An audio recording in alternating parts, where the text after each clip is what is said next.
Welcome friends. இந்த வீடியோவில் Crompton ஃபேனில் வரக்கூடிய இந்த சுவிட்சுக்கு செயின் அத்திரிச்சு அந்த செயினை நம்ம ஈஸியாக எப்படி மாட்டலாம், கையில் இருக்கிற பொருளை வச்சு பண்ணலாம் அப்படிங்கிற பற்றி அந்த வீடியோ. இதுக்கு நாம் எடுத்துருக்கு 2 ரப்பர் பேண்டு,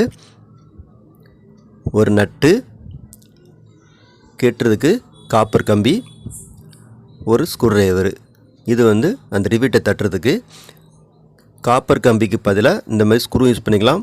கஸ்டமர் ஸ்பாட்டுக்கு போய்ட்டு ஸ்க்ரூவை தேட முடியாத கண்டிஷன் இருக்கும்போது இந்த மாதிரி கெட்டு கம்பியோ இல்லை காப்பர் கம்பியோ போட்டுக்கலாம். இந்த ரிவீட்டை தட்டுறதுக்கு முன்னால் நாம் ரப்பர் பேண்டை கிராஸ் பண்ணி போட்டுக்கணும். ரப்பர் பேண்டு இல்லை அப்படின்னா நீங்கள் டேப் ரோலும் போட்டுக்கலாம். ஆனால் டேப் ரோல் பெஸ்ட்டு என்கிட்ட கேட்க போனால் இதுதான் ரொம்ப பெஸ்ட்டு. இப்போ நம்ம கையில் கிடைச்ச பொருள் வச்சு மாட்ட போகிறோம் அப்படிங்கிறதுனால நான் ரப்பர் பேண்ட் போட்டே உங்களுக்கு காமிக்கிறேன். ரப்பர் பேண்ட் எதுக்குன்னு பார்த்தீங்கன்னா, உள்ளே இருக்கக்கூடிய ஸ்ப்ரிங்கு டென்ஷன் தாங்காமல் வெளியே மூவ் ஆயிரும். அதுக்காக வேண்டி தான் இந்த ரப்பர் பேண்டு.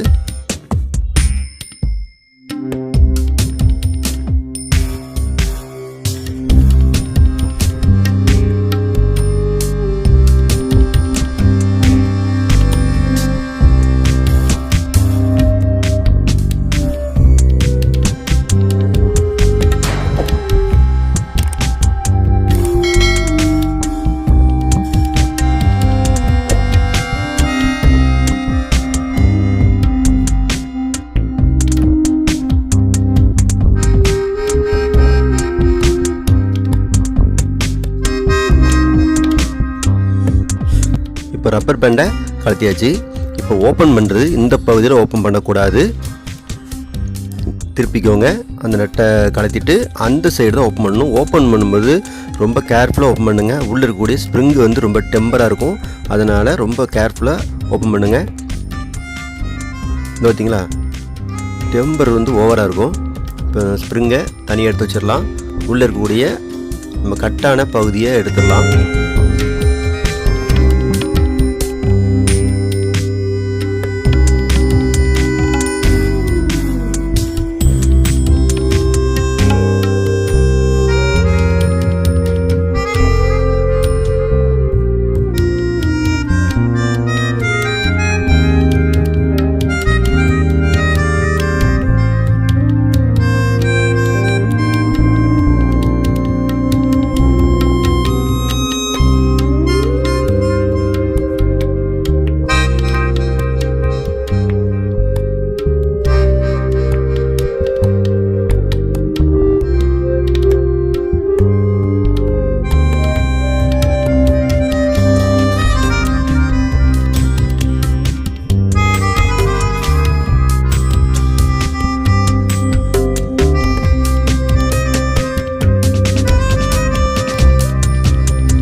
ஸ்ப்ரிங்கை உள்ளே வச்சாச்சு. இப்போ மேல் கவரை மூடும்போது ஸ்ட்ரெயிட்டாக வைக்கக்கூடாது, இப்படி கிராஸ் பண்ணி தான் வைக்கணும். இப்போ கிராஸ் பண்ணி வச்சுட்டு அதில் இந்த காடியை கரெக்டாக அதில் வைங்க. அந்த ஸ்ப்ரிங்கில் இருக்கக்கூடிய அந்த ஸ்டெப்பை அந்த காடியில் இருக்கிற மாதிரி வச்சிங்க அப்படின்னா கரெக்டாக அதில் லாக் ஆகும். இந்த மாதிரி பிடிச்சிக்கோங்க, கிராஸ் பண்ணி வச்சுக்கணும். இப்படி மாற்றி மாட்டக்கூடாது. கிராஸ் பண்ணி நம்ம இந்த பக்கம் ப்ரெஸ் பண்ணி இப்படி ரிவர்ஸில் வரணும். இப்போ பாருங்கள், இந்த காடியில் கரெக்டாக உட்காரச்சிட்டோன்னா இப்போ பாருங்கள், லேசாக அப்படி திருப்பணும், மூவ் பண்ணணும். அப்படியே மூவ் பண்ணி ஒரு பக்கம் பிடிச்சிக்கோங்க. பிடிச்சிக்கிட்டு வெளியே இருக்கக்கூடிய ஸ்ப்ரிங்கை உள்ளே எடுத்து விட்டுக்கணும்.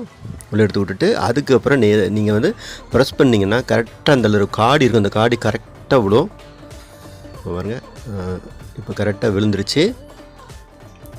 ஃப்ரெண்ட்ஸ், இந்த வீடியோ உங்களுக்கு ரொம்ப பிடிச்சிருந்துச்சுன்னா மறக்காமல் நம்ம சேனலுக்கு சப்ஸ்கிரைப் பண்ணி சப்போர்ட் பண்ணுங்கள். பக்கத்தில் இருக்கக்கூடிய பெல் ஐக்கனையும் கிளிக் பண்ணுங்கள். அப்போ தான் இது போல் அடுத்தடுத்து வீடியோ நம்ம போடும்போது உங்களுக்கு நோட்டிஃபிகேஷனாக கிடைக்கும். இந்த வீடியோவில் உங்களுக்கு நான் கெட்டு கம்பியை வச்சு கெட்டுற மாதிரி நான் வீடியோ காமிச்சிருக்கேன். நீங்கள் கெட்டு கம்பி தான் வச்சு கட்டணும்னு அவசியம் கிடையாது. நீங்கள் டேப் ரோலோட போட்டு விட்ருங்க. டேப் ரோல் போட்டுவிட்டாலும் அது ஓப்பன் ஆகாது. நல்லா 2-3 சுற்று போட்டுருங்க.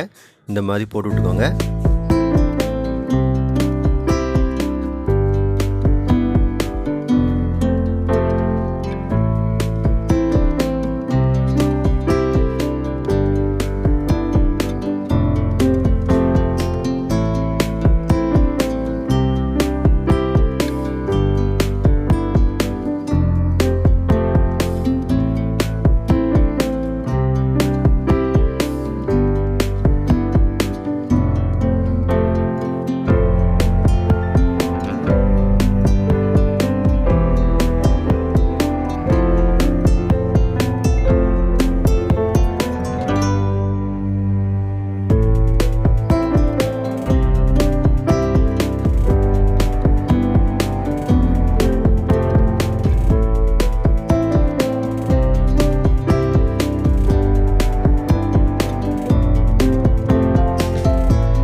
ஃபஸ்ட்டே சொன்ன மாதிரி தான். இப்போ பார்த்தீங்கன்னா இந்த மாதிரி பொடி ஸ்க்ரூவுக்கு நீங்கள் வந்து கஸ்டமர் சைட்டில் போய் எங்கே போய் தேடுவீங்க? அந்த ஒரு காரணத்தால் தான் நான் கெட்டு கம்பி யூஸ் பண்ணியிருக்கேன். நீங்கள் கெட்டு கம்பியும் போட்டுக்கோங்க, இல்லை டேப் ரோல் போடனாலும் பிற டேப் ரோல் போட்டுக்கோங்க. இப்போது நமக்கு வேலை கம்ப்ளீட் ஆகிடுச்சு. இவ்வளோ நம்ம வீடியோவை பொறுமையாக பார்த்ததுக்கு ரொம்ப நன்றி ஃப்ரெண்ட்ஸ். தேங்க்யூ.